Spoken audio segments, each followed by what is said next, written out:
Basically, there are three levels or categories of work. Number one, and I'm gonna show you, at tanungin nyo rin yung sarili nyo kung bakit malaki sahod mo or maliit ang sahod mo. Here's the thing. Pay attention. Number one, administrative task. Ito po yung mas maliliit ang mga sahod. Yung mga admin stuff. Mag-print ka nito, mag-type ka nito, mag-research ka nito. Okay, so if that is your job, do not wonder bakit maliit ang sahod mo because that's how society defines it. Okay? Number two, yung technical jobs. Ano yung technical jobs, Sir John? Engineer, computer programming. That's why computer programmer makes more money than, say, secretary.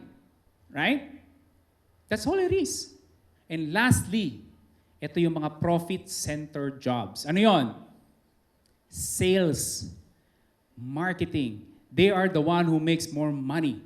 That is why sa mga large organization, companies, napapansin niyo ba yun? Companies showered salespeople with all the incentives, travel to Thailand, travel to Asia, pakotse pa sila, paggas pa sila. Napapansin niyo ba yun?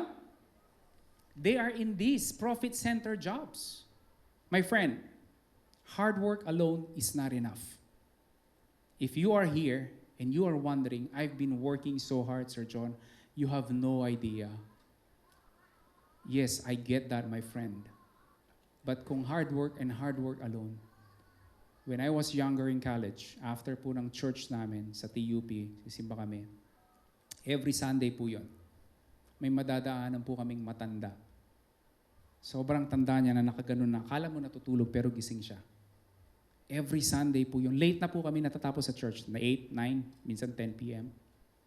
Nang ganon. Alam niyo yung ginagawa niya sa harap namin? Pag lumalabas kami, nagbibenta po siya ng balot.